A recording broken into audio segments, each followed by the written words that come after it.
Exploring Earth's ancient secrets, stratification and the young versus old Earth debate. Yeah, so today we just want to kind of discuss what the Geology, right? geology Yeah, and the stratus stratification. stratification, is that the word we're looking for?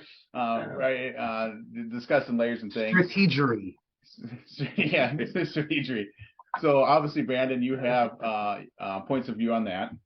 And Who doesn't? Yeah, right. We all have a point of view on that. Right, so, right. Brandon, why don't you maybe just start with an intro and explaining why this is important, especially coming from an evolution's point of view, of why this is important, what it means to you and your point of view, and how it proves what you believe. Yeah. So I will say that insofar as this conversation goes today, I think I'm not interested in specifically having the creationist versus evolutionist debate the way that it's usually done. I'd like to really focus on one incredibly tiny sort of argument inside of that, which is, I mean, you could call it like young Earth creationist versus just old Earth, right?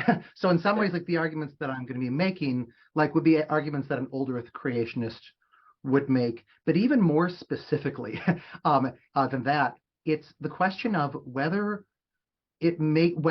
how we explain the things, the rocks that we see around our houses.